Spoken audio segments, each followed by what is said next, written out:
Baik, selamat malam Bapak Ibu sekalian. Kita berjumpa lagi di KPKS Hieronymus. Hari ini Selasa, 27 September. Kita masuk pada sesi yang terakhir, topik eee, Injil menurut Paulus dalam surat Roma dan Galatia, dengan tema hidup sebagai orang yang dibenarkan, hidup dalam Roh. Nanti akan dibawakan oleh Pak Seto. Bapak Ibu sekalian, kita buka pertemuan malam hari ini dengan doa yang akan dibawakan oleh Pak Kus tadi. Silakan Pak. Baik, Bapak Ibu, marilah kita mulai pertemuan kita pada malam hari ini dengan doa. Dalam nama Bapa dan Putra dan Roh Kudus. Amin. Ya Allah, Bapa yang Maha Baik, kami bersyukur atas segala penyertaan-Mu di dalam hidup kami sepanjang hari ini, dan atas rahmat dan berkat-Mu yang senantiasa berlimpah Engkau berikan bagi kami. Pada malam hari ini kembali kami berkumpul untuk mendengarkan pengajaran yang akan dibawakan oleh Pak Seto tentang kabar baik yang dibawakan oleh Paulus dalam surat Roma dan surat Galatia. Bukalah hati dan pikiran kami, terangilah akal budi kami, agar kami mampu merasakan kasih-Mu melalui pengajaran yang akan dibawakan oleh Pak Seto pada malam hari ini. Terangilah pula Pak Seto di dalam memberikan pengajaran, sehingga segala yang akan dibawakan sungguh menjadi berkat bagi kami semua. Kami mohon dan kami unjukkan semuanya ini kepadamu dengan pengantaraan Kristus, Tuhan dan Juru Selamat kami. Amin. Dalam nama Bapa dan Putra dan Roh Kudus. Amin. Terima kasih Pak Kus tadi. Ya, Pak. Bapak Ibu sekalian, mari kita dengarkan pengajaran dari Pak Seto. Silakan Pak.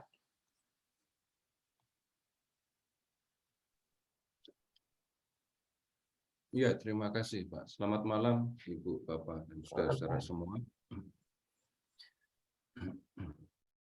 Kita sudah mendengar kabar baik atau Injil yang disampaikan oleh Paulus. Dan malam ini kita akan lihat, kalau memang orang percaya dengan kabar baik yang sudah diterima, sudah didengarkan, lalu bagaimana orang atau kita, orang yang percaya ini harus menjalani kehidupan. Karena begini, kabar yang kita dengar itu bukan sekedar kabar yang masuk ke telinga, membuat senang, lalu hilang. Beda dengan kabar-kabar yang selama ini kita dengar melalui media. Atau bahkan kadang-kadang ketika kita mendengar kabar yang baik mengenai diri kita saja, ada kok pengaruhnya, ada kok yang berubah dalam diri kita. Misalnya, Bapak Ibu silahkan mengingat dulu waktu ngelamar untuk kuliah, begitu mendapat kabar kalau saya diterima, ada yang berubah? Ada. Saya bersemangat, saya senang, lalu saya menjalani kehidupan sebagai mahasiswa dengan belajar sungguh-sungguh dan seterusnya. Atau ketika kita mendapat kabar lamaran kerja saya diterima, ada yang berubah? Iya, ada yang berubah. Sampai-sampai ada yang harus beli baju, sepatu yang baru, dan kemudian berikutnya, hari berikutnya sudah langsung bangunnya pagi-pagi, gitu kan. Dan mulai bekerja dengan sungguh-sungguh. Nah, itu pengaruh dari kabar yang diterima. Nah, sekarang silahkan Bapak Ibu ke surat Roma dulu, bab 5. Silahkan ke surat Roma bab 5 dulu.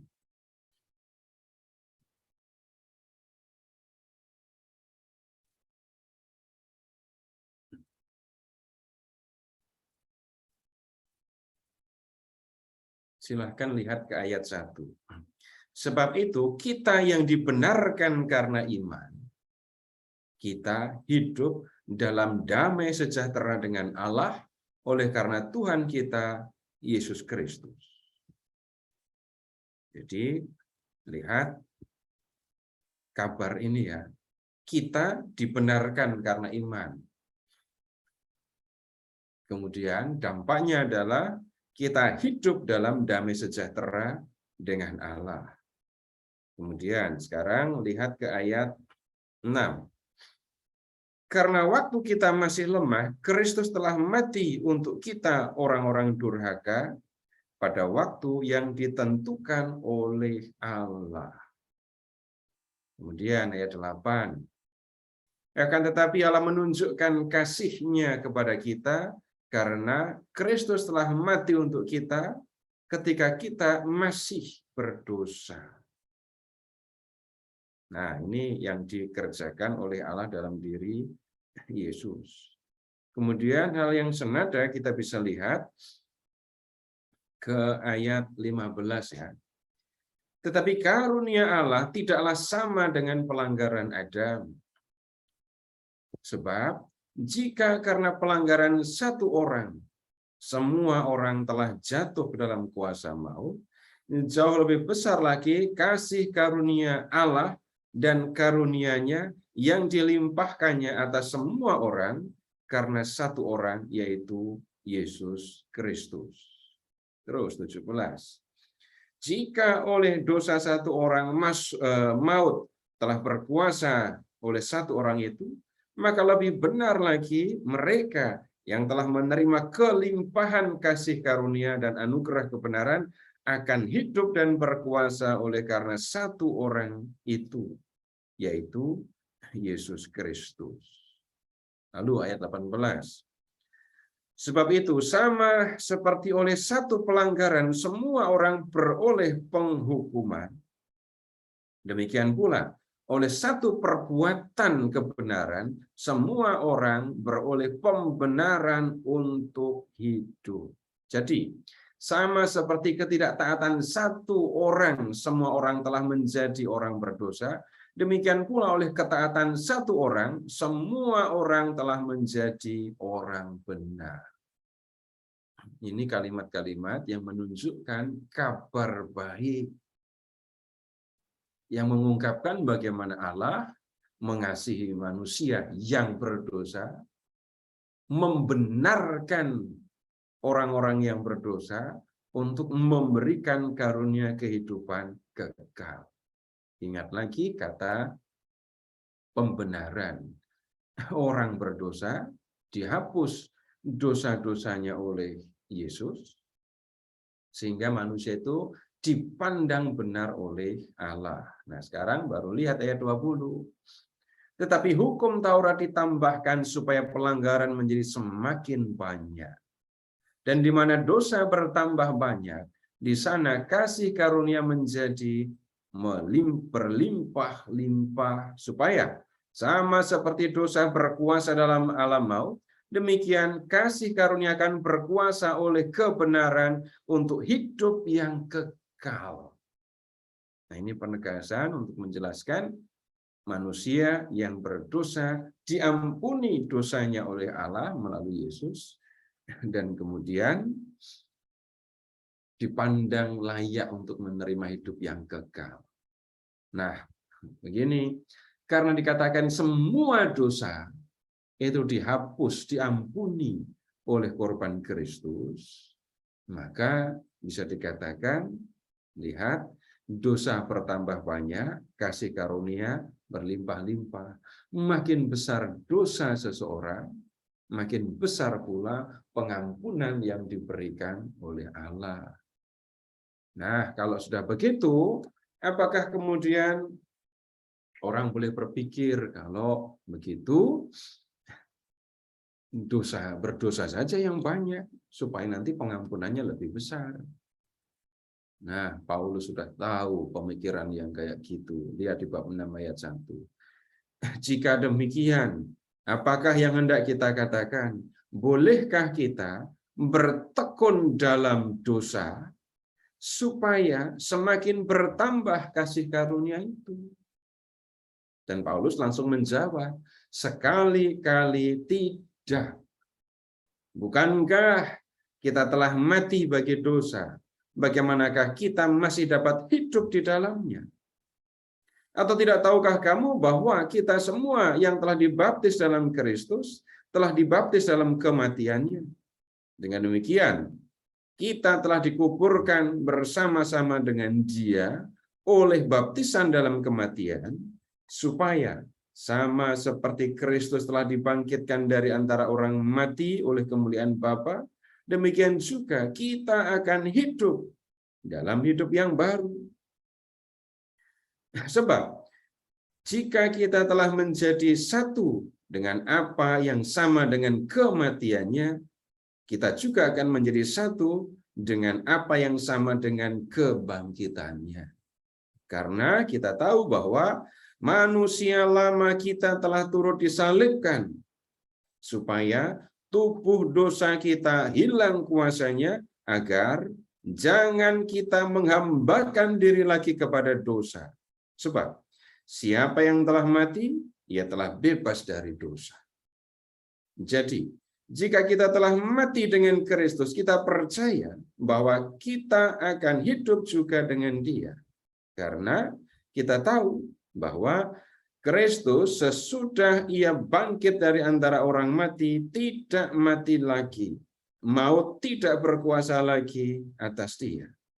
Sebab kematiannya adalah kematian terhadap dosa satu kali dan untuk selama-lamanya, dan kehidupannya adalah kehidupan bagi Allah. Demikianlah hendaknya kamu memandangnya, bahwa kamu telah mati bagi dosa, tetapi kamu hidup bagi Allah dalam Kristus Yesus. Sebab itu, hendaklah dosa jangan berkuasa lagi di dalam tubuhmu yang fana, supaya kamu jangan lagi menuruti keinginannya. Dan janganlah kamu menyerahkan anggota-anggota tubuhmu kepada dosa untuk dipakai sebagai senjata kelaliman. Tetapi serahkanlah dirimu kepada Allah sebagai orang-orang yang dahulu mati, tetapi yang sekarang hidup. Dan serahkanlah anggota-anggota tubuhmu kepada Allah untuk menjadi senjata-senjata kebenaran. Sebab kamu tidak akan dikuasai oleh dosa lagi, karena kamu tidak berada di bawah hukum Taurat, tetapi di bawah kasih karunia. Nah, sekarang Bapak Ibu tolong lihat ayat 7, supaya gampang memahaminya. Siapa yang telah mati telah bebas dari dosa.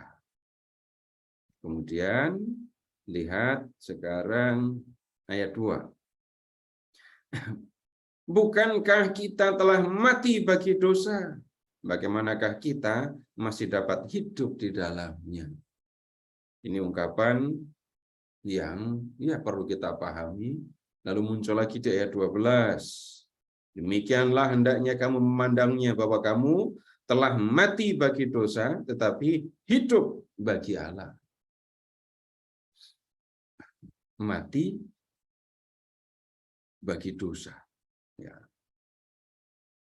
Balik lagi ya, coba perhatikan, lihat ayat 2, mati bagi dosa, di ayat 11, mati bagi dosa. Nah sekarang begini, ini pengandaian ya, berdasarkan pemahaman tentu saja, karena di antara kita nggak ada yang pernah mati. Ya. Nah, memahaminya sederhana saja. Kalau orang sudah mati, maka tidak ada yang di dunia ini yang mempengaruhinya. Tidak ada orang yang sudah mati itu bisa disakiti oleh yang ada di dunia. Misalnya begitu. Maksudnya lebih jelas lagi, mereka yang sudah mati tidak ada kontak lagi dengan dunia. Ini saya tidak bicara bagaimana dengan orang-orang mati yang datang dan seterusnya, bukan itu urusannya. Memahaminya, orang yang sudah mati itu tidak ada ikatan, terputus dari yang ada di dunia. Nah, sekarang dengan memakai pemahaman yang seperti itu, perhatikan saja, kamu sudah mati bagi dosa. Itu artinya kamu sudah diputus, kamu sudah putus hubungan dengan dosa. Ya, kamu tidak lagi punya kaitan, tidak lagi punya hubungan dengan dosa. Nah, kemudian sekarang lihat tadi ke ayat 7 ya. Siapa yang telah mati ya terbebas dari dosa. Ya, maksudnya kurang lebih seperti itu. Dosa sudah dalam arti tertentu dikalahkan oleh Yesus. Kamu sudah dibebaskan dari dosa. Kamu tidak lagi berada di bawah kekuasaan dosa. Ungkapan lainnya, kamu sudah mati bagi dosa. Jadi, kalau Kristus dengan kematiannya di kayu salib itu sudah memutus hubunganmu dengan dosa dan membuat dosa tidak punya kuasa lagi di dalam dirimu, maka yang harus dilakukan apa? Lihat ke ayat 11. Kamu telah mati bagi dosa, tetapi kamu hidup bagi Allah dalam Kristus Yesus. Nah, kalau yang ini lebih mudah dipahami kan ya. Hidup bagi Allah. Menjalani kehidupan untuk Allah, demi Allah, dengan mengikuti apa yang dikehendaki oleh Allah. Nah, kalau nyatanya kamu sudah dibebaskan dari kekuasaan dosa, lalu apa yang harus dilakukan? Lihat ayat 12. Hendaklah dosa jangan berkuasa lagi di dalam tubuhmu yang fana, supaya kamu jangan lagi menuruti keinginannya. Nah, sekarang Bapak Ibu begini, kalau bicara tentang keinginan dosa, Bapak Ibu nyatanya kita masih punya keinginan, kecenderungan kepada dosa, itu masih ada di dalam diri setiap orang. Maksudnya bagaimana? Bapak Ibu, memang nggak ada yang mengatakan, marilah kita berdosa, itu kan nggak ada. Atau sepakat satu kelompok, ayo kita berdosa. Atau dalam hati mengatakan, saya mau berdosa. Atau pamit kepada temannya, saya mau berdosa dulu ya. Belum pernah ngomong gitu kan. Tetapi kecenderungan, keinginan di dalam hati kepada dosa untuk melakukan sesuatu yang sesungguhnya merupakan dosa, itu tetap masih ada di dalam diri setiap orang. Nah, sekarang ambil contoh begini yang serius ya. Contohnya serius. Silahkan mengingat kalau pernah dalam diri kita, dalam diri Bapak Ibu muncul keinginan untuk balas dendam. Bapak Ibu, kita tidak akan mengatakan aku pengen berdosa. Tetapi aku pengen membalas. Aku tidak bisa menerima perlakuan orang itu terhadap diri saya. Nanti ada yang lebih kuat lagi. Kalau yang disakiti saya, mungkin saya akan tenang. Tapi yang disakiti adalah keluarga saya. Saya nggak terima ibu saya, bapak saya diejek kayak gini. Lalu yang muncul apa? Ya keinginan untuk membalas. Dan keinginan itu, siapa yang ngajarin, dari mana timbulnya? Nggak tahu. Bapak Ibu dari kecil malah diajarinya kan untuk tidak membalas kan ya. Tetapi keinginan untuk membalas kok masih tetap ada di dalam diri. Nah, kecenderungan seperti itu tetap masih ada di dalam diri orang yang percaya kepada Tuhan sekalipun. Nah, Paulus mengingatkan, ingat ya, kamu sudah dibebaskan dari dosa. Jadi, kamu jangan menyerahkan dirimu kepada dosa, supaya kamu tidak dikendalikan oleh dosa. Supaya kamu tidak menuruti keinginannya. Nah, sekarang begini. Personifikasi. Dosa digambarkan sebagai pribadi yang punya kemampuan untuk berdebat dengan saya. Yang punya kemampuan untuk membesarkan hati saya untuk mengikuti keinginannya. Jadi kalau dibandingkan atau disampaikan dalam ini personifikasi, maka yang kita bisa temukan begini. Kamu sudah disakiti kan? Kamu laki-laki loh. Masa kamu diam saja? Itu dosa yang saya gambarkan sebagai seorang pribadi memberitahu saya. Masa disakiti kok diam saja? Lalu yang lain, orang lain mendengar apa yang saya alami, lalu bilang, cemen kamu, udah disakiti kok diam saja. Kamu nggak berani, saya bantuin kalau nggak berani. Lalu dosa sebagai pribadi tadi bisa mengutip kata-kata orang.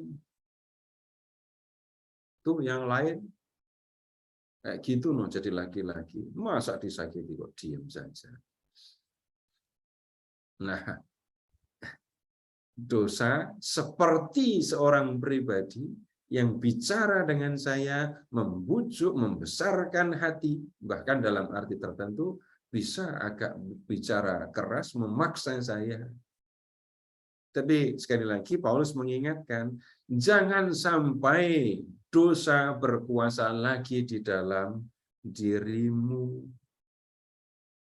Jangan sampai kamu mengikuti kecenderungan kepada dosa itu. Ingat, kamu sudah dibebaskan dari dosa. Ingat, Tuhan sudah mengampuni dosamu. Bagaimana mungkin kamu sekarang kembali membiarkan diri dikuasai oleh dosa? Lalu, apa yang harus dilakukan? Ayat 13. Jangan menyerahkan anggota-anggota tubuhmu kepada dosa untuk dipakai senjata sebagai senjata kelaliman. Jangan menyerahkan anggota-anggota tubuhmu untuk digerakkan, dikendalikan, dikuasai oleh dosa untuk melakukan yang jahat.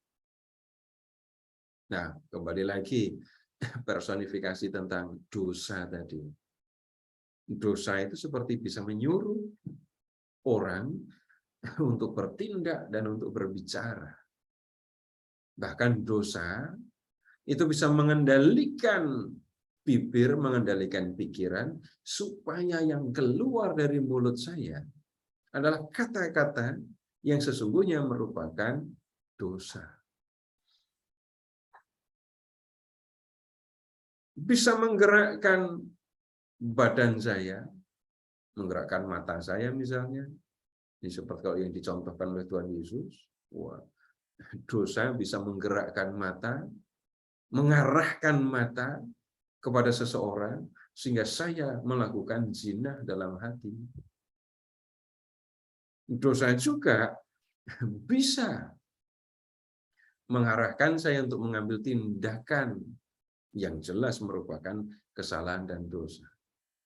Nah, kalau orang membiarkan dirinya dikendalikan oleh dosa, maka itu sama dengan orang menyerahkan matanya, pikirannya, tangannya, kakinya, ya, untuk melakukan keinginan dosa itu. Nah, ini yang harus dikerjakan. Lebih lanjut, Paulus mengatakan, serahkan dirimu kepada Allah. Dan gambarannya, sebagai orang-orang yang dahulu mati, tetapi yang sekarang hidup. Bayangkan, kamu adalah orang-orang yang sudah mati, tapi kemudian dihidupkan oleh Allah. Karena kamu senang, kamu akan menggunakan badanmu untuk melakukan kehendak Dia yang sudah membuat kamu hidup lagi. Dan serahkanlah anggota tubuhmu kepada Allah untuk menjadi senjata-senjata kebenaran. Serahkan diri kepada Allah. Biarkan Allah menggunakan anggota-anggota tubuhmu untuk melakukan apa yang dikehendakinya. Nah, Bapak Ibu, ini pemahaman sekilas dulu begini. Di dalam pemahaman Kristiani, ini urusannya bukan ini aturan, ini larangan, ini perintah. Kalau kita mengingat tentang aturan, larangan, sejak pertama kali kita mungkin mengenalnya, susah menemukan kasih di dalam perintah. Perhatikan saja, Bapak Ibu, waktu sekolah ada aturan. Di jalan ada aturan, ada perintah. Begitu kan? Tapi pernah nggak diskusi tentang kasih di balik perintah?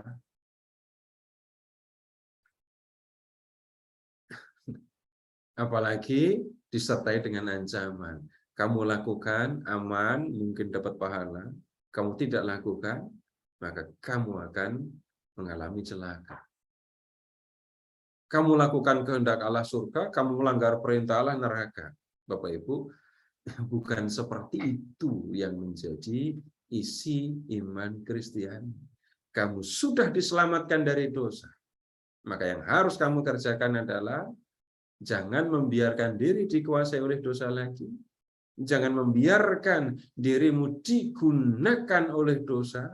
Jangan menyerahkan anggota-anggota tubuhmu untuk digunakan oleh dosa. Tapi serahkan dirimu kepada Allah dan biarkan Allah menggunakan anggota-anggota tubuhmu untuk melakukan apa yang dikehendaki.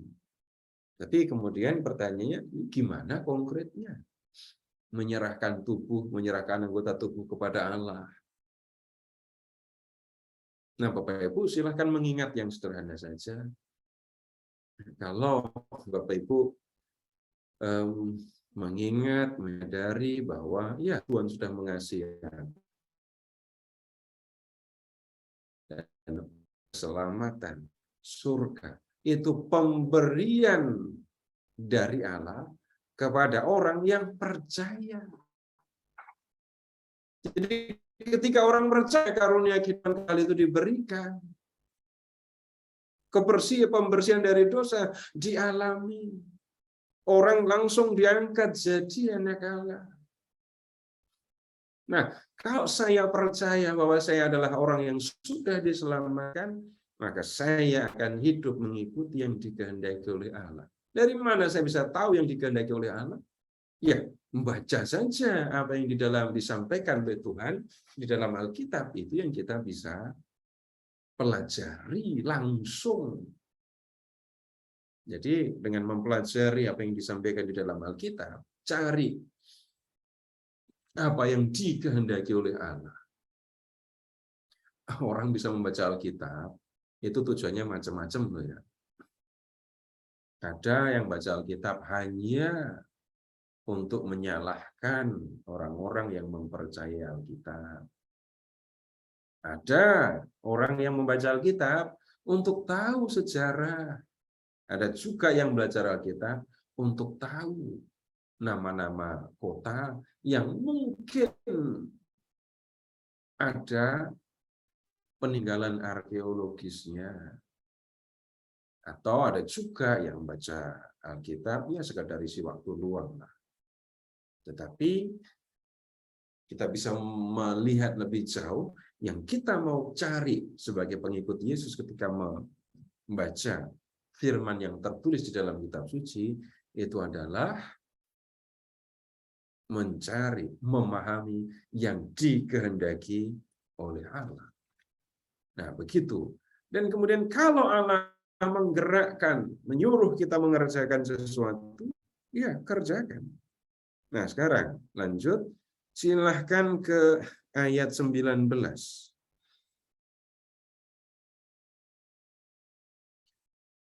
Aku mengatakan hal ini secara manusia karena karena kelemahan kamu. Sebab sama seperti kamu telah menyerahkan anggota-anggota tubuhmu menjadi hamba kecemaran dan kedurhakaan yang membawa kamu pada kedurhakaan, demikian hal kamu sekarang harus menyerahkan anggota-anggota tubuhmu menjadi hamba kebenaran yang membawa kamu kepada pengudusan.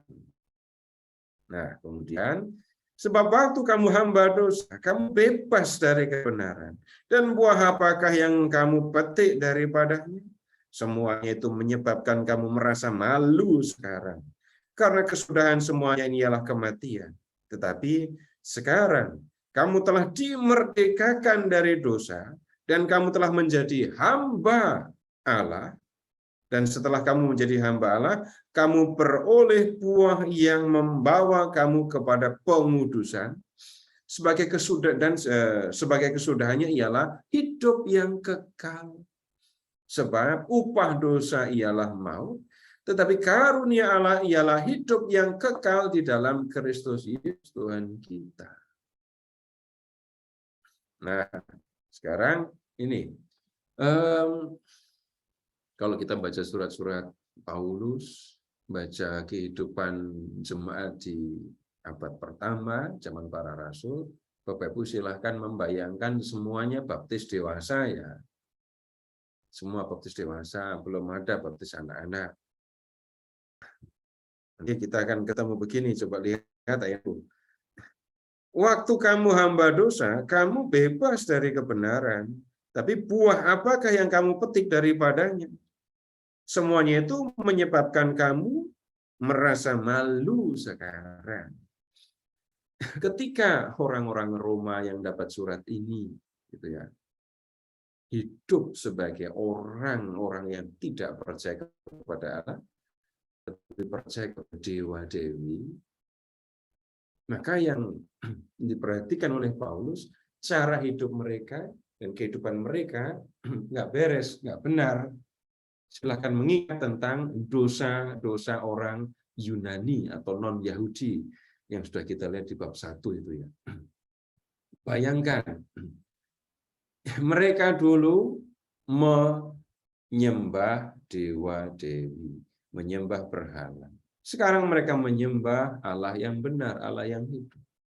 Kenyataan bahwa mereka dulu pernah menyembah batu, menyembah patung, itu yang disebut membuat anggota jemaat akan malu kalau mengingatnya. Nah, balik lagi di ayat 19.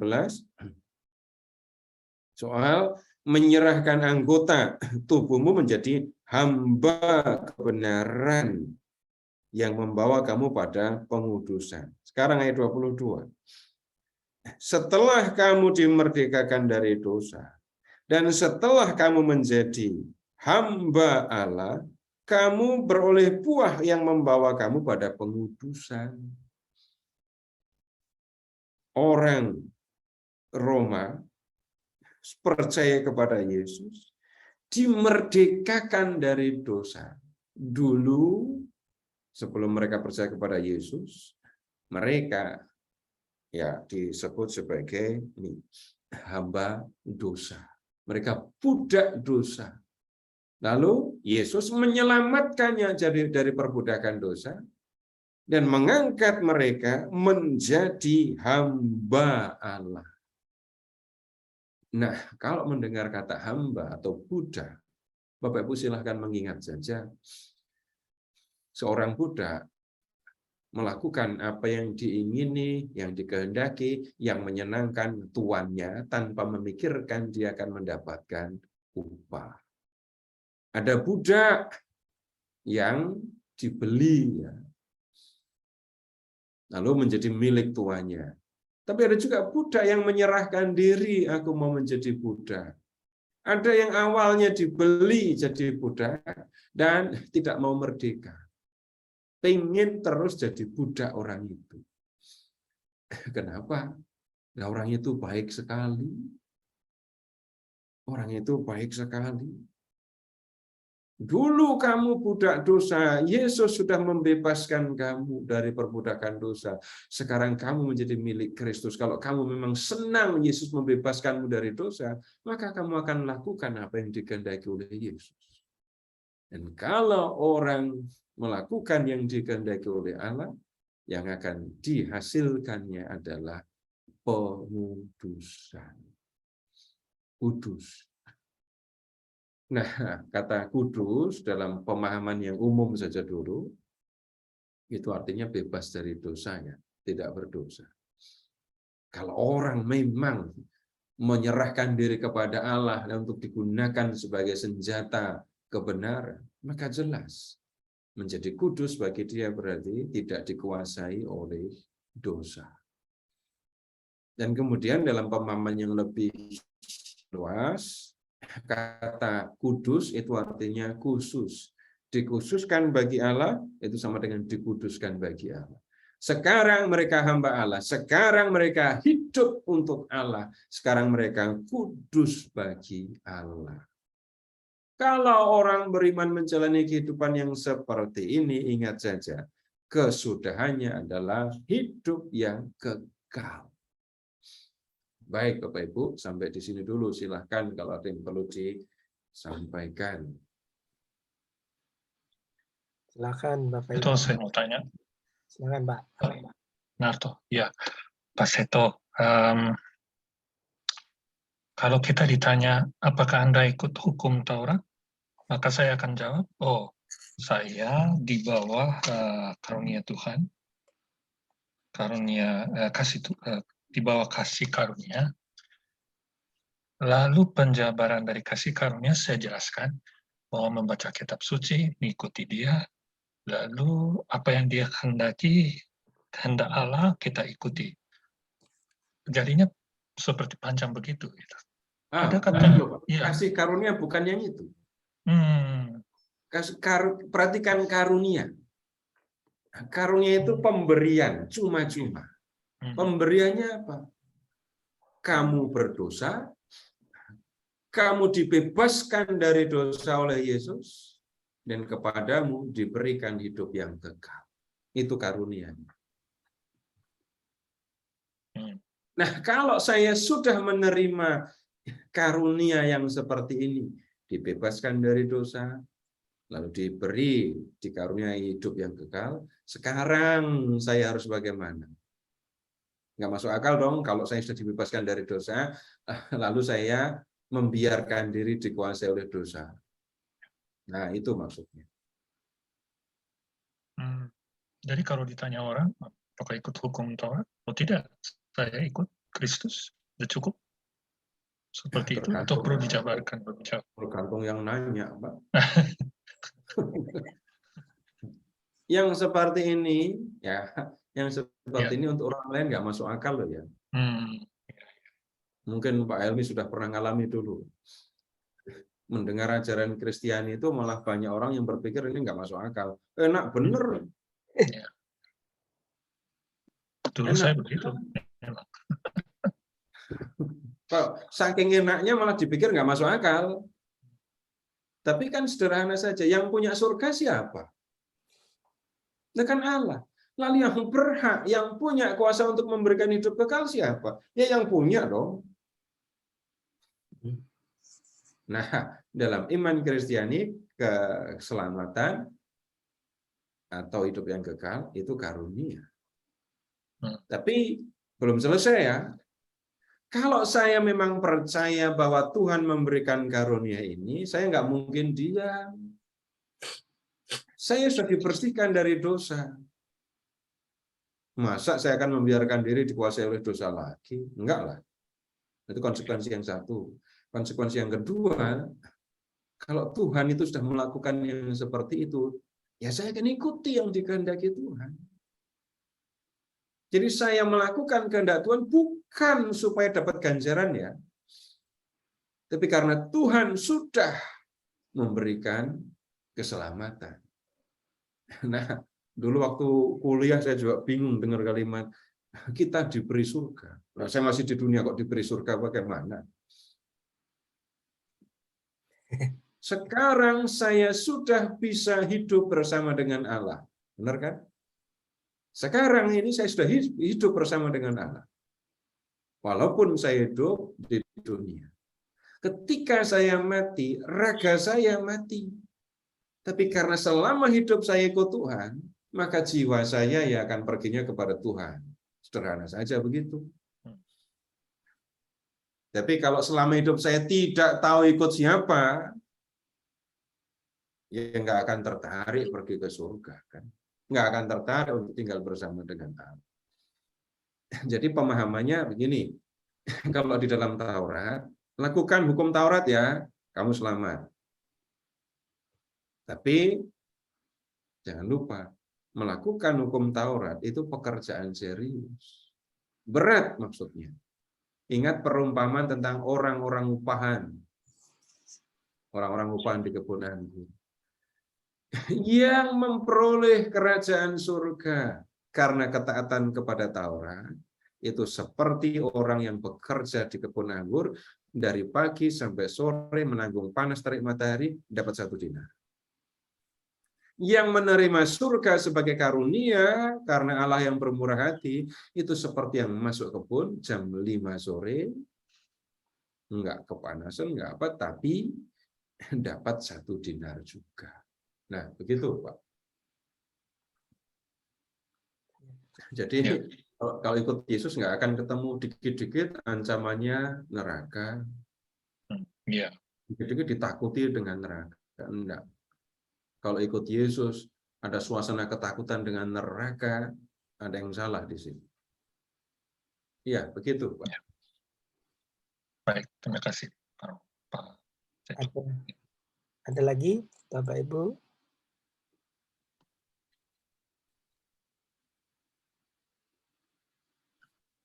Kalau enggak ada, sila kita ke surat Galatia ya, bab 5.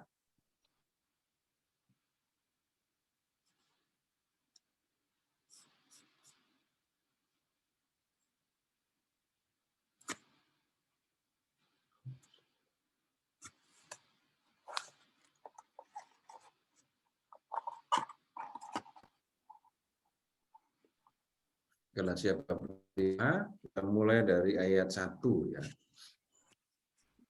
Supaya kita sungguh-sungguh merdeka, Kristus telah memerdekakan kita.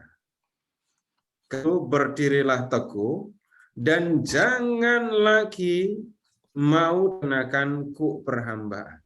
Sesungguhnya aku, Paulus, berkata kepadamu, jikalau kamu menyunatkan dirimu, Kristus sama sekali tidak akan berguna bagimu.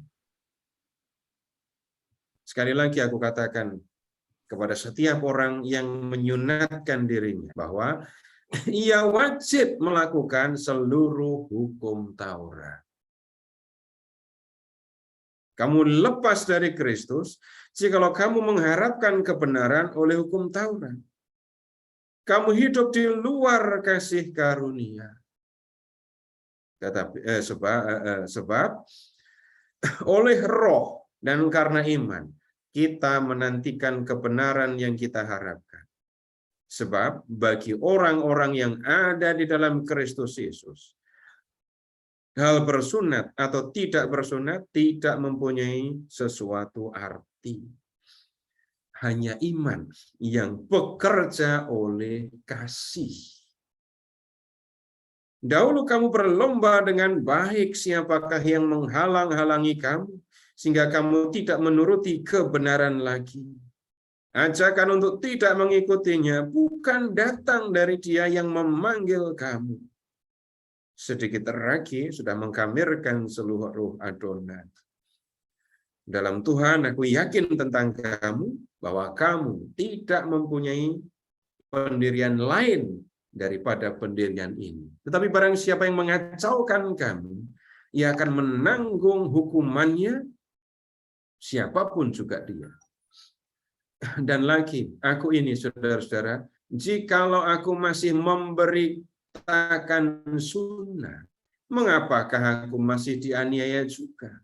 Sebab kalau demikian, salib bukan batu sandungan lagi. Baiklah mereka yang menghasut kamu itu mengebirikan dirinya saja. Saudara-saudara, memang kamu telah dipanggil untuk merdeka. Tetapi janganlah kamu mempergunakan kemerdekaan itu sebagai kesempatan untuk kehidupan dalam dosa. Melainkan layanilah seorang akan yang lain oleh kasih. Sebab seluruh hukum Taurat tercakup dalam satu firman ini, yaitu kasihilah sesamamu manusia seperti dirimu sendiri. Tetapi jikalau kamu saling menggigit dan saling menelan, awaslah supaya jangan kamu saling membinasakan. Nah, sekarang kembali silahkan lihat ke ayat 1 ya. Kristus telah memerdekakan kita.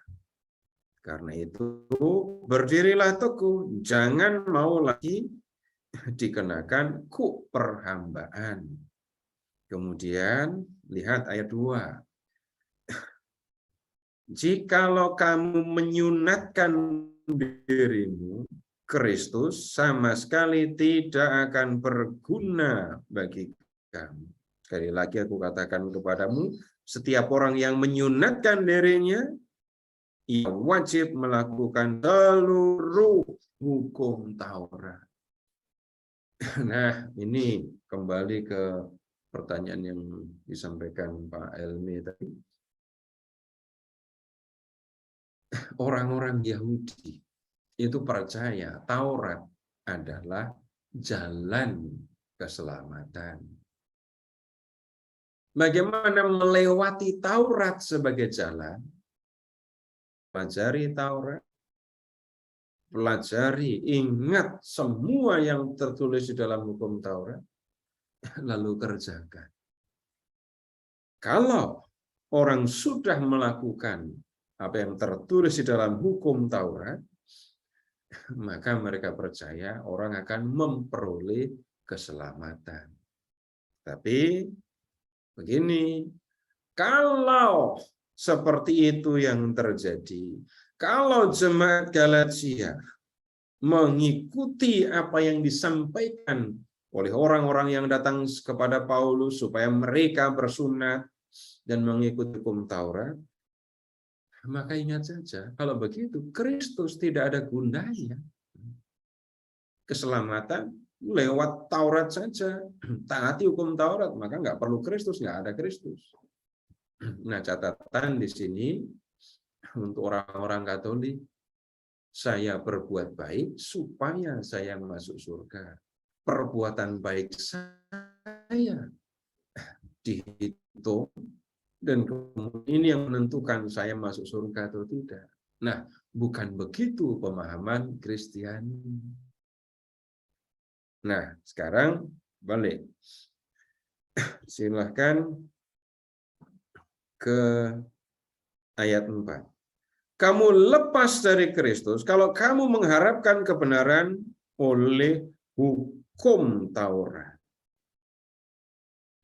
Ya kan, kalau orang mengikuti hukum Taurat dan memandang Taurat sebagai jalan keselamatan, maka mereka akan menerima keselamatan bukan sebagai karunia ya, tapi sebagai ganjaran atau upah. Nah, dikatakan kamu hidup di luar kasih karunia. Kamu tidak menerima, tidak menikmati karunia yang diberikan oleh Kristus. Nah, ayat 5. Sebab oleh roh dan karena iman, kita menantikan kebenaran yang kita harapkan. Sebab bagi orang-orang yang ada dalam Kristus Yesus, hal bersunat atau tidak bersunat tidak mempunyai sesuatu arti. Hanya iman yang bekerja oleh kasih yang menjadi penting itu. Sunat atau enggak masalah. Yang penting adalah lihat Karena iman kita menantikan kebenaran yang kita harapkan. Kita percaya Tuhan menyelamatkan, percaya Tuhan membersihkan kita dari dosa.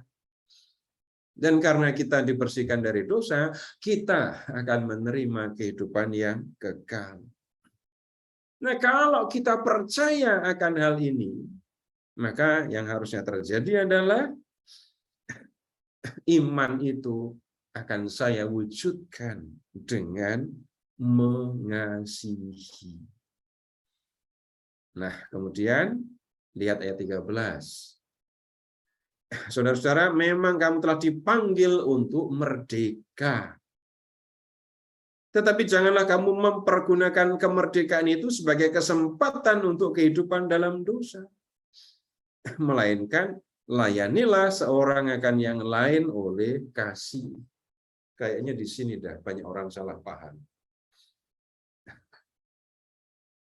Salah paham bagaimana? Coba lihat. Kamu sudah dipanggil untuk merdeka kan? Kamu diselamatkan oleh Yesus. Jadi kamu bebas, nggak perlu mentaati hukum Taurat. Kamu nggak perlu menaati hukum Taurat supaya kamu selamat. Efeknya orang-orang tertentu kemudian memikirkan kalau begitu nggak perlu melakukan yang baik, terserah kamu mau buat apa. Ini kelompok-kelompok yang mengharapkan kesejahteraan finansial. Kalau nggak waspada, kalau nggak hati-hati, ya membebaskan orang untuk lalu mengatakan dosa tidak mempengaruhi, yang penting kamu sudah percaya. Dan kepercayaan itu yang akan menyelamatkan kamu. Tapi pertanyaan kan bisa menjadi lebih serius. Jadi percaya itu apa artinya? Percaya itu bukan hanya soal pikiran, bukan soal mulut, tetapi seluruh diri. Dengan pikiran saya mengetahui apa yang saya percaya. Dengan pikiran saya menerima hal itu sebagai kebenaran. Itu percaya dengan intelek. Tetapi apa yang saya percaya, itu saya rasa di dalam hati, dan kemudian menggerakkan saya untuk bertindak, untuk berbuat. Tandanya apa kalau orang percaya kepada Yesus? Iman yang bekerja oleh kasih. Terus di ayat 13 tadi, jangan atau tidak menggunakan kesempatan untuk hidup dalam dosa, tapi menggunakan kesempatan yang ada untuk melayani sesama di dalam kasih.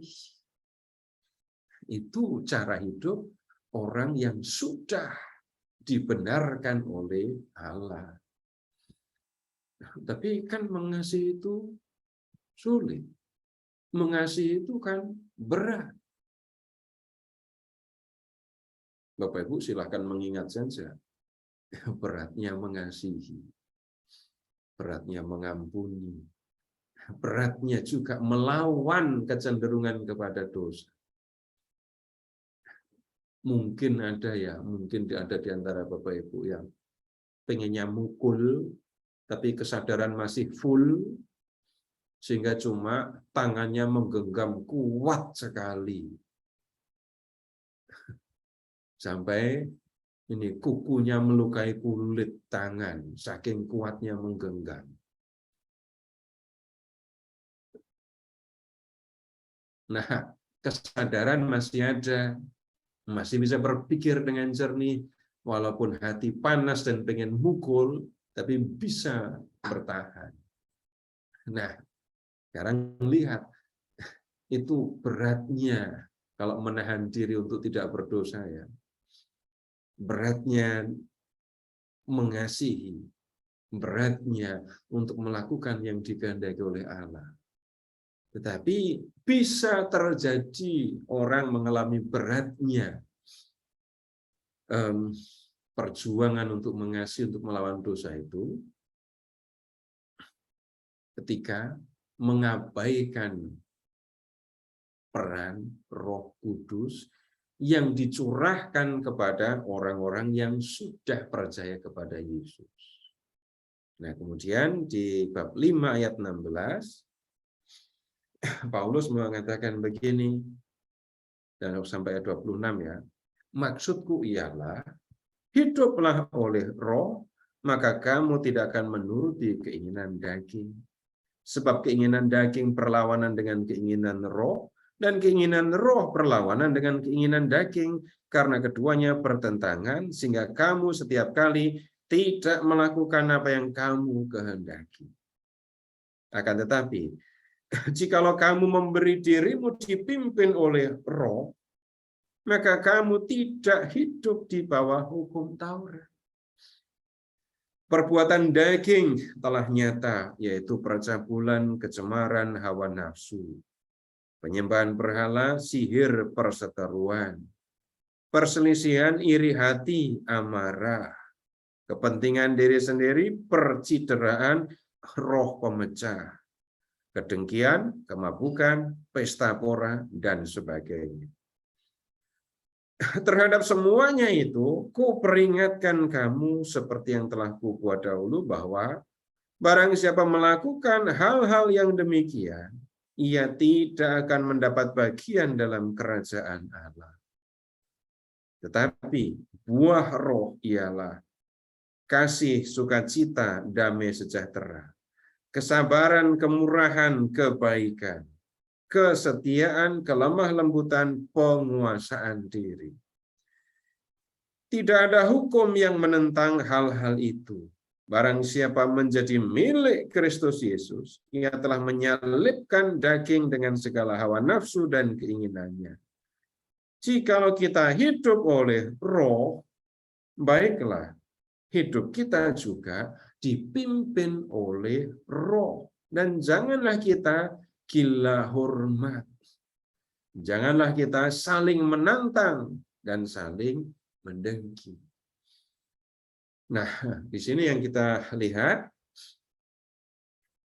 Paulus mengingatkan jemaat, jadi ya, jangan menggunakan kesemerdekaan itu untuk berdosa, tapi menggunakannya untuk mengasihi. Dan dua hal ini, melawan dosa dan mengasihi, seringkali merupakan pekerjaan yang berat, yang sulit. Tetapi Allah sudah mengaruniakan roh kepada orang-orang yang percaya. Nah, kemudian di ayat 16, Paulus mengingatkan, hiduplah oleh roh. Kemudian ayat 18, jikalau kamu memberi dirimu dipimpin oleh roh, maka kamu tidak hidup di bawah hukum Taurat. Ayat 25. Jikalau kita hidup oleh roh, baiklah hidup kita juga dipimpin oleh roh. Apa itu hidup oleh roh atau hidup dipimpin oleh roh? Orang yang percaya sudah menerima roh. Yang dimaksudkan itu adalah daya, kekuatan yang diberikan oleh Allah kepada orang-orang yang percaya. Nah, orang-orang yang sudah percaya terima roh ini kan, sudah menerima kemampuan, daya dari Allah yang membuat orang yang percaya sanggup melakukan yang dikehendaki oleh Tuhan. Jadi roh bukan hanya mengingatkan, tapi memberikan kemampuan untuk melakukan yang dikehendaki oleh Allah. Nah, kemudian perhatikan kata buah, ya, buah roh. Jadi ini, ya saya biasanya menggunakan bandingan, ini buah roh, bukan kue roh. Kue bisa dibuat, tapi buah tidak bisa dibuat.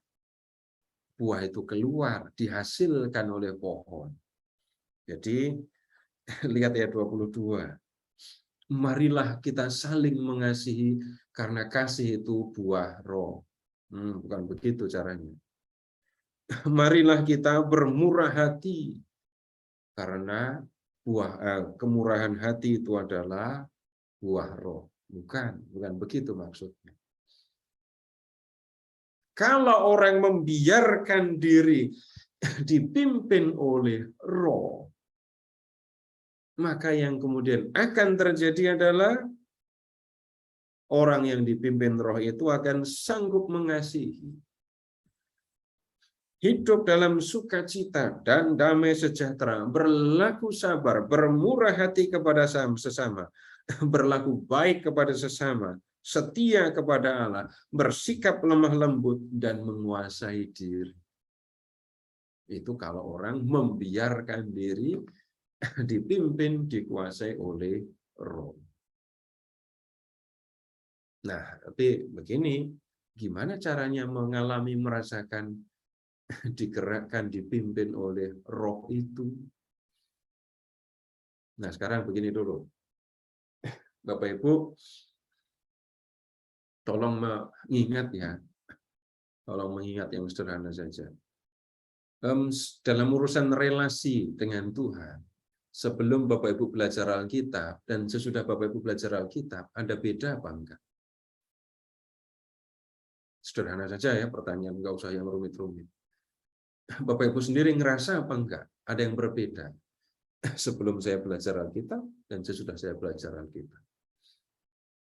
Ada loh ya, malah yang sebaliknya. Setelah belajar Alkitab, saya malah jadi sombong loh ya. Saya ngerti semua tentang isi Alkitab. Ada yang begitu. Tapi bukan perubahan itu yang saya maksud. Yang paling sederhana, Bapak Ibu menjadi lebih sering ingat Tuhan apa enggak? Nah, gitu aja.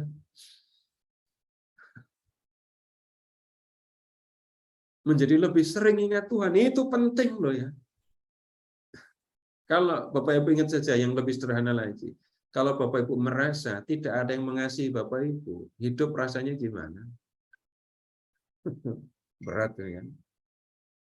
Tapi coba ingat-ingat ketika Bapak Ibu tahu, Bapak Ibu dikasih, Bapak Ibu merasa hidupnya ada gunanya.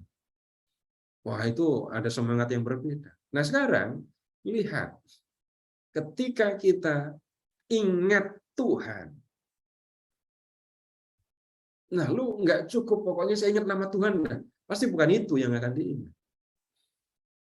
Dulu ngelihat salib biasa aja. Sekarang saya tahu salib itu kasih Allah. Dulu saya ngelihat salib cuma ngelihat pakai mata. Mikir dikit, ya.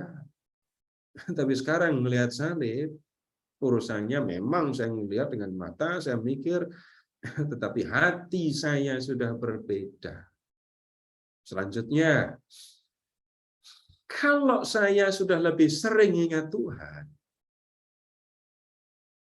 kalau mau ngomong, mau bertindak, sudah lebih hati-hati apa enggak jadinya?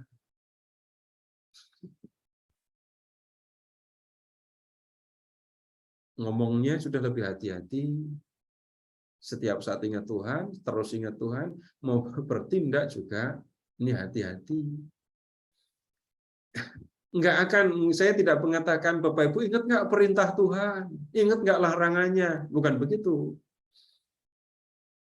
Kesadaran bahwa saya bersama dengan Tuhan, saya dikasih oleh Tuhan, itu sudah merupakan langkah yang sangat serius. Dan Bapak Ibu perhatikan saja, itu contoh gerak roh yang ada di dalam diri kita.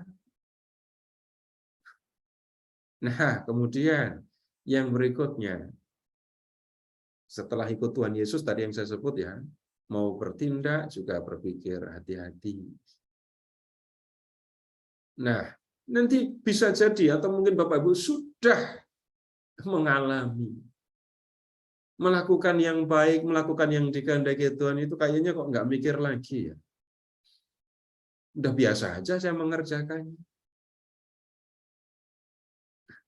Kemudian bisa terjadi lagi, Bapak Ibu silahkan mengingat, yakin Bapak Ibu pernah alami. untuk melakukan yang baik.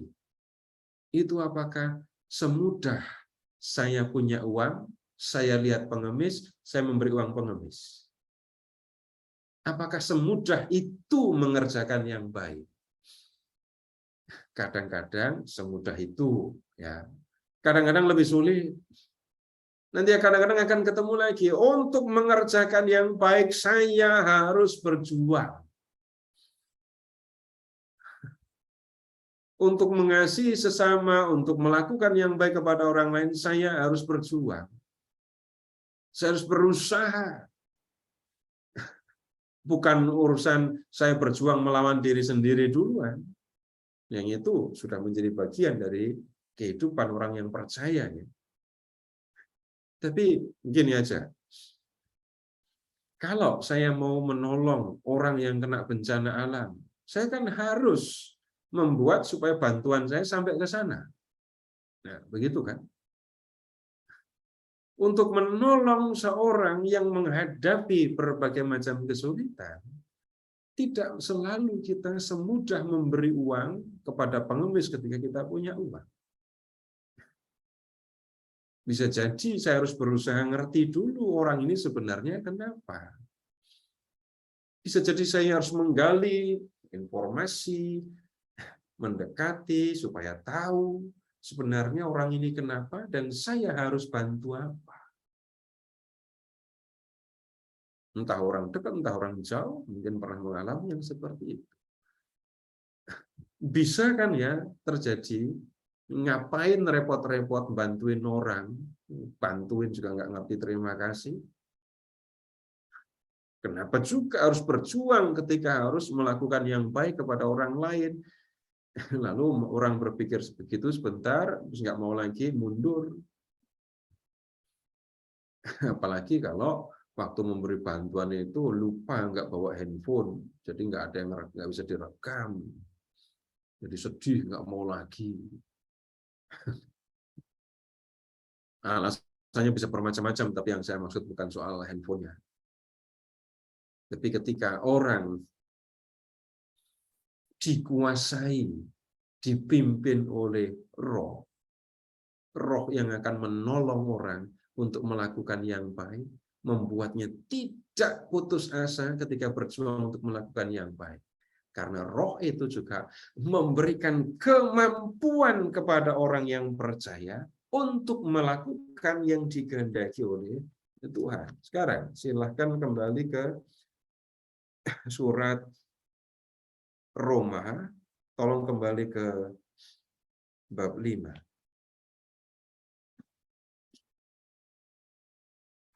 Lihat ayat 5.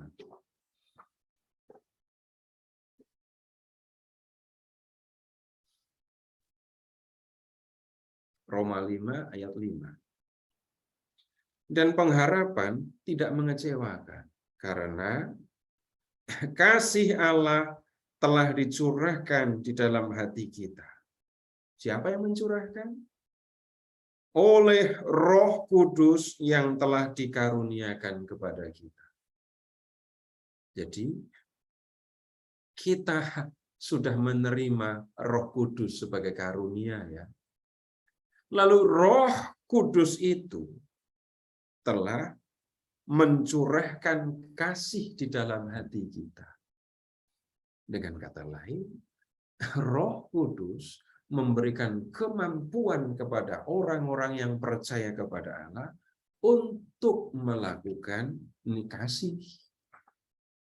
Nah, Bapak Ibu, ketika kita berbicara tentang kasih, itu kalau diomongkan tampak sederhana, ya. Tetapi untuk atau dalam banyak kesempatan mengasihi seringkali tidak sesederhana yang dipikirkan seperti yang saya ilustrasikan tadi. Ada banyak kesempatan di mana ini mau mengasihi saja itu rasanya kok sulit sekali. Nanti di lain kesempatan, saya itu loh pengennya cuma membaktikan hidup saya untuk Tuhan. Itu aja kok ya nggak diterima gitu. Bisa orang mengalami yang seperti itu. Dan bisa juga orang jadi putus asa, nggak mau lagi. Tetapi ingat, ketika muncul rasa tidak mau mengasihi, tidak mau melakukan yang dikehendaki Tuhan, kembali kepada jati diri sebagai orang yang dikasihi oleh Allah, sebagai orang yang percaya kepada Allah. Lalu ingat, Roh Kudus diberikan kepada kita sehingga kita sanggup untuk mengasihi. Nah, begitu juga melawan dosa. Itu kan tidak selalu gampang. Kalau dosanya itu sombong, iri hati, ya gampanglah saya menyadarinya. Tetapi Bapak Ibu, silahkan memperhatikan, mengingat kalau Bapak Ibu mempunyai kelemahan manusiawi karena saya pernah mengalami luka batin. Nah, itu bisa jadi masalah bagi kita. Misalnya begini, saya ambil contoh yang sederhana dulu, nanti ke contoh yang serius ya.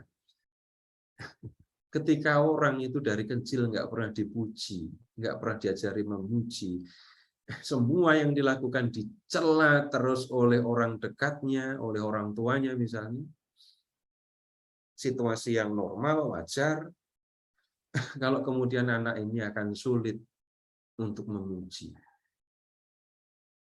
Saya katakan situasi normal, saya tidak mengatakan semua yang mengalami itu akan mengalami begini, enggak. Ada kemungkinan. Saya nggak pernah dipuji, maka sebenarnya saya itu tidak tahu bagaimana harus memuji. Bahkan nggak timbul pikiran di dalam hati, memuji itu apa, bagaimana. Ini nggak sampai luka batin. Lalu begini, ini waktu saya ini nggak ngomongin dosa, nggak ngomongin luka batin, tapi ada pengaruhnya untuk ilustrasi. Waktu kecil, ini bapak ibu saya, terutama bapak saya, itu kan ya dalam pemahaman saya orang yang disegani di desa. Bapak saya guru, semua orang segan. Nah, waktu saya kecil, saya mendengar bapak saya itu memanggil orang-orang dengan nama. Yang umurnya lebih muda dipanggil dengan nama. Yang umurnya lebih tua dipanggil Kang, Mas, Kakak, gitu ya. Saya dengar. Dampaknya apa untuk saya? Repot saya. Karena apa? Saya jadi ikut-ikutan. Manggil orang yang lebih tua dengan nama. Dan ketika saya sadar, saya bingung mau ngomong apa, mau manggil dengan sebutan apa. Orang-orang yang harusnya saya panggil Pak D, saya panggilnya Kang juga. Ini bukan bukan luka batin ya, tapi itu saja saya sadar dan kemudian saya berpikir nggak benar yang begini. Nah, yang luka batin akan lebih sulit dari ini. Ketika dari kecil saya dicela terus nggak pernah dipuji, saya bahkan nggak pernah ide memuji. Lalu kalau ngomong efek negatif bisa jadi dari mulut saya yang keluar itu hanya cela terus, mencela terus ke orang lain. Dan saya nggak ngerti kenapa saya kok kayak gini dan nggak mikir kalau yang saya lakukan itu salah. Nah, repot kan? Kalau luka batinnya lebih serius, luka batinnya lebih serius, itu memang jadi lebih serius lagi. Misalnya, ini contoh saya tidak banyak pemahaman, tidak punya banyak pengetahuan tentang luka batin ini ya, tapi Bapak Ibu, ketika ada seorang anak misalnya ya, dari kecil disakiti terus oleh bapaknya, gitu, disakiti terus oleh bapaknya. Udah bapaknya tidak memberikan contoh yang baik, dia sendiri disakiti, mamanya disakiti, lalu yang kemudian timbul di dalam hati adalah, bisa jadi nih kalau orang terluka ya, ya, lalu muncul kebencian kepada Bapa, lalu meluas benci kepada orang-orang yang wajahnya seperti bapaknya, bisa lebih luas lagi benci kepada laki-laki yang dewasa, sedewasa bapaknya, lebih luas lagi benci kepada semua laki-laki. Dan dia tidak tahu apa yang sedang terjadi dengan dirinya. Repot kan? Pokoknya kalau ketemu orang yang wajahnya mirip bapaknya, sudah bawaannya itu mencela terus orang itu. Wajah nggak pernah menampakkan wajah yang ramah. Orang itu nggak salah. Nggak ada hubungan dengan bapaknya, nggak ada hubungan dengan anak ini. Hanya karena wajahnya mirip dengan bapaknya, anak ini sudah tidak bisa ramah dengan orang itu. Dan dia tidak tahu apa yang terjadi. Ada dosa di sini, tetapi dia tidak tahu ketika dia berdosa. Ini soal menjadi lebih serius di sini. Jadi orang-orang yang menghadapi luka batin bisa jadi dia melakukan hal-hal yang secara objektif sebenarnya dosa, tapi dia tidak merasa apa-apa. Kenapa? Karena saya nggak rasa kalau itu yang saya lakukan itu salah, dosa. Nah, untuk bisa menyadari, saya harus belajar. Saya harus menyembuhkan luka saya harus belajar juga tentang dosa. Nah, kalau orang berhadapan dengan situasi yang seperti ini, Bapak Ibu, jangan pernah lupa, Roh Kudus dicurahkan kepada setiap orang yang percaya. Saya harus berjuang melawan dosa, tapi juga saya percaya bahwa Tuhan mengutus Roh Kudus-Nya untuk menolong kita sehingga kita sanggup melakukan perlawanan terhadap dosa itu. Baik, Bapak Ibu sampai di sini silahkan kalau ada yang mau disampaikan. Dari kolom chat, Pak. Umat Galatia dikritik Paulus karena berusaha mengikuti Taurat, atau juga karena kembali memuja berhala. Kasus di Galatia itu bukan penyembahan berhala dan juga bukan kembali. Kalau kembali kan sebelumnya pernah. Jemaat Galatia tidak punya latar belakang Yahudi. Ya. Mereka dulunya menyembah dewa-dewi, oke? Paulus datang memberitakan Injil. Mereka percaya kepada Yesus dan mereka hidup menurut ajaran Yesus sebagaimana disampaikan oleh Paulus. Kemudian datang orang-orang Kristiani berlatar belakang Yahudi seperti Paulus, tapi dalam hal pengajaran, dalam hal prinsip bertentangan dengan Paulus. Mereka datang ke Galatia dan menyampaikan, Injil yang diberitakan oleh Paulus itu salah. Kenapa? Paulus bukan rasul yang sebenarnya, dia tidak pernah ketemu Yesus. Terus bagaimana yang seharusnya? Taat kepada percaya kepada Yesus? Iya, tapi kurang. Kamu harus hidup menurut hukum Taurat. Dan langkah awal kalau mau hidup menurut Taurat, maka kalian harus disunat. Jadi itu yang terjadi dengan jemaat Galatia. Mereka menerima sunat dan mulai belajar Taurat, lalu hidup menurut Taurat. Begitu, Pak. Baik. Ada lagi, Bapak Ibu?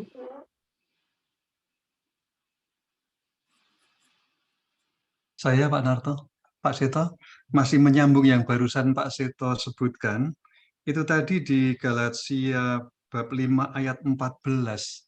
Itu kalau dilihat dari sini, intinya hukum Taurat disebutkan, itu sepertinya tidak ada yang, tidak ada, artinya sesuai lah dengan ajaran Kristus sendiri.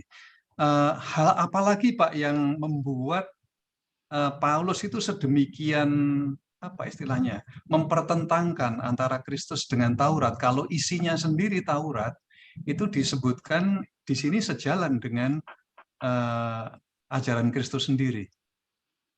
Itu, Pak. Ya, ini semua yang hadir di Zoom ini, semua belajar Alkitab kan ya. Dan banyak lagi orang-orang yang belajar Alkitab. Tapi pertanyaannya, apakah semua yang belajar Alkitab itu motivasinya sama? Enggak. Dan motivasi itu menentukan nilai dari tindakan. Ini misalnya, ya mungkin kan ngomong, kalau yang sering saya sampaikan sebagai contoh, ada yang belajar Alkitab karena memang saya mau kenal Tuhan. Tapi ada juga yang mau lihatlah yang ngajar bener enggak ngajarnya. Yang ngajar bener ikut terus, kalau enggak ya udah enggak usah. Nah, itu saja sudah berbeda kan motivasinya. Dan itu menentukan nilai dari perbuatan. Nilai dari tindakan ini. Nah, Taurat mengajarkan kasih. Roma juga menyebut kasih itu kegenapan hukum Taurat. Tapi sekarang begini, saya mengasihi karena saya taat kepada Tuhan, saya mengasihi supaya saya dapat ganjaran dari Tuhan, satu. Dan yang kedua, saya mengasihi karena Tuhan sudah mengasihi. Ya, dua hal yang berbeda ketika disebut motivasinya kan. Nah, yang pertama itu yang ada di dalam Taurat. Perintah yang utama adalah kasihi sesama seperti dirimu sendiri. Perintah baru yang diberikan oleh Yesus, seperti aku telah mengasihi kamu, maka kamu pun harus saling mengasihi. Itu yang membedakan, Pak. Nah, kemudian kalau kamu mengasihi, kamu akan dapat ganjaran. Nah, itu Taurat. Tapi kalau Yesus, aku sudah mengasihi kamu. Kalau kamu ngerasa aku sudah mengasihi kamu, kamu pasti akan mengasihi sesama. Begitu, Pak. Ya, jelas, Pak. Terima kasih. Silakan dilanjutkan kalau belum. Ya. Boleh saya bertanya, Pak? Nggak Silakan, boleh. Bu. Saya ingin bertanya, kalau orang yang luka batin itu jadi tidak bisa mengasihi orang lain, itu jadi berdosa besar ya, Pak? Iya, saya tidak mengatakan tidak bisa, Bu ya. Tapi itu ada halangan. Ada hambatan untuk mengasihi, hambatan untuk melawan dosa. Saya itu tadi sebutan atau contoh ilustrasi yang saya sederhana yang saya sebutkan tadi ya. Saya manggil nama orang dewasa dengan sebutan nama langsung waktu kecil, itu rasanya aneh. Awalnya nggak merasa aneh. Lama-kelamaan saya sadar setelah umur bertambah, salah ini gitu. Nah, bayangkan ketika orang menjadi luka batin, dia melakukan sesuatu yang salah, tapi dia tidak merasa kalau itu salah.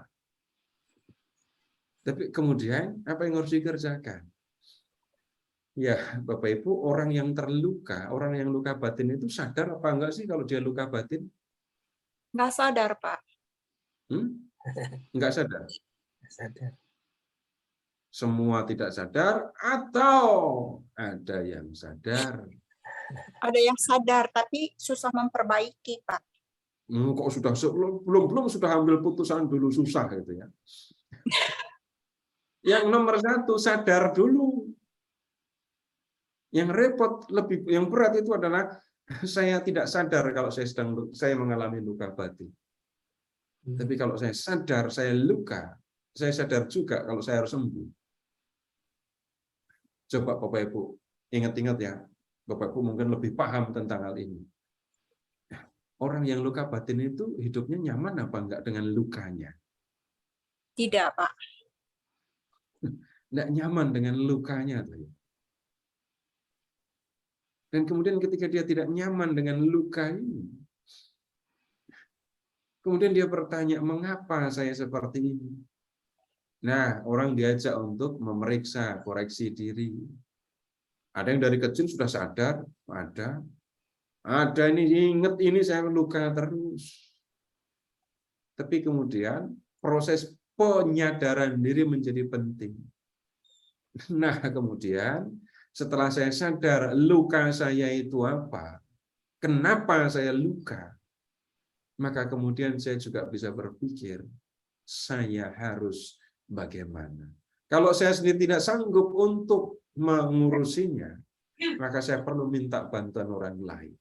Dalam proses itu semua, jangan pernah melupakan Tuhan, melupakan Roh Kudus yang bisa menolong. Jadi, saya justru menyebut orang-orang yang luka batin punya hambatan untuk melakukan kehendak Tuhan. Dan saya baru menyebut luka batin loh ya. Ada orang-orang lain, hambatannya beda lagi ketika mau mengasihi. Saya tuh nggak ngerti itu mengasihi itu kayak apa, dari kecil saya nggak ngerti mengasihi bagaimana. Misalnya begitu. Ya, begitu dulu Bu. Lanjutkan, yang itu maksud bagaimana? Terima kasih. Itu saja. Ya, terima kasih Pak. Ya. Dan Bapak Ibu ya bisa jadi Bapak Ibu bantu mereka yang Bapak Ibu temui sedang terluka itu. Dan bukan hanya anak-anak ya yang bisa terluka. Orang tua juga bisa terluka kan ya. Orang tua melukai anak. Tapi kalau anak melukai orang tua bisa apa enggak? Bisa juga. Dan ini lebih apa, bisa jadi mudah, bisa jadi sulit sekali.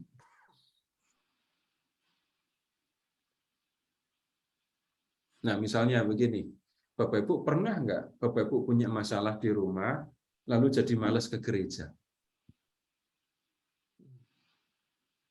Bisa begitu?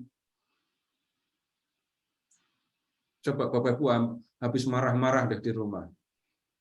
Terus ngajak istri, ngajak suami ke gereja, gimana ngajaknya?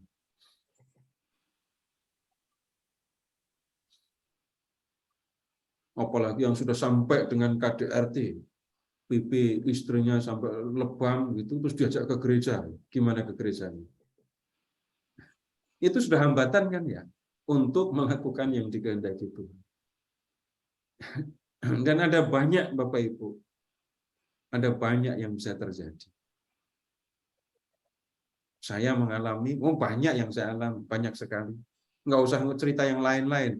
Saya cukup cerita tentang saya mengajar Alkitab, saya menemani umat belajar Alkitab, itu hambatannya macam-macam. Selama saya ngajar di Cilanda, sebelum pandemi ya, Bapak Ibu yang ikut dari 2011 boleh ingat-ingat ya, saya pernah izin sakit apa enggak? Nggak pernah, Pak. Nggak pernah saya izin sakit. Terus saya nggak pernah sakit gitu.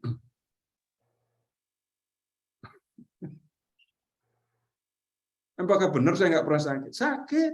Memangnya batu apa nggak pernah sakit? Itu gangguan ada, hambatan ada, sakit. Dan ya di tempat lain saya mengalami yang sama kok. Izin, ini saya nggak ngajar ya, minta maaf karena sakit. Saya ngomong yang dulu ya, sekarang dan seterusnya saya nggak berani bicara. Karena nyatanya waktu COVID, ya saya kena COVID juga, ya saya nggak bisa apa-apa. Online aja nggak bisa. Nah itu jelas gangguan, hambatan. Tapi ya itu saya sebut yang sederhana saja. Mau melakukan yang begini saja gangguannya macam-macam. Emangnya mulut ini nggak pernah capek gitu ngomong, tapi kok ngomong terus gitu. Nah itu kan juga hambatan, ada gangguan. Kadang-kadang ya macam-macam lah. Saya hanya menyebut untuk melakukan yang saya kerjakan ini saja gangguan, hambatan macam-macam. Untuk melakukan kehendak Allah, mengasihi sesama, mengasihi musuh, kemudian melawan kecenderungan kepada dosa, hambatannya, gangguannya bisa lebih bermacam-macam lagi. Tapi kembali lagi, orang yang percaya kepada Allah, yang dibimbing oleh Roh Kudus, akan mengalami juga bagaimana Roh Kudus memberi kekuatan, sehingga kita sanggup melakukan yang dikehendaki oleh Tuhan. Terima kasih, selamat malam. Baik Pak Seto, terima kasih banyak Pak. Malam hari ini kita sudah menyelesaikan Injil menurut Paulus ya, 5 sesi. Jadi seperti yang dikatakan Pak Seto terakhir ini,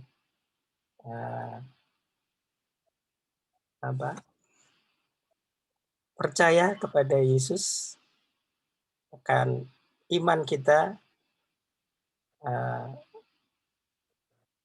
akan memperoleh surga ya buat kita semua. Baik Bapak Ibu, kita akan belajar topik yang lain minggu depan. Kita tunggu dari Pak Seto ya nanti ya. Baik, kita tutup pertemuan malam hari ini dengan doa. Silakan Pak Kustadi. Baik, Bapak Ibu, mari kita tutup pertemuan kita malam hari ini dengan doa. Dalam nama Bapa dan Putra dan Roh Kudus. Amin. Ya Allah, Bapa yang Maha Baik, kami sungguh bersyukur pada malam hari ini Engkau segarkan kembali hati dan pikiran kami, bahwa Engkau begitu besar mengasihi kami, melalui sabda-sabda-Mu yang kami dengarkan pada malam hari ini melalui pengajaran Pak Seto.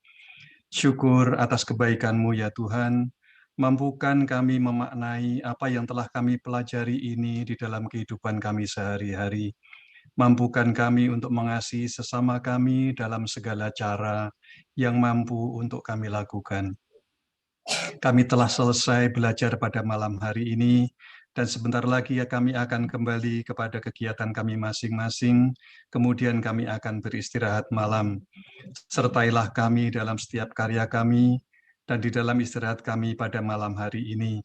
Berikanlah kedamaian dan kenyamanan, dan bangkitkanlah kami kembali esok pagi agar kami dapat kembali berkarya. Bapa yang Maha Baik, semuanya ini kami mohon dan kami unjukkan kepadamu dengan pengantaraan Kristus Tuhan kami. Amin. Amin. Kemuliaan kepada Bapa dan Putra dan Roh Kudus, seperti pada permulaan, sekarang, selalu, dan sepanjang segala abad. Amin. Dalam nama Bapa dan Putra dan Roh Kudus. Amin. Terima kasih Pak Kustadi. Terima kasih Bapak.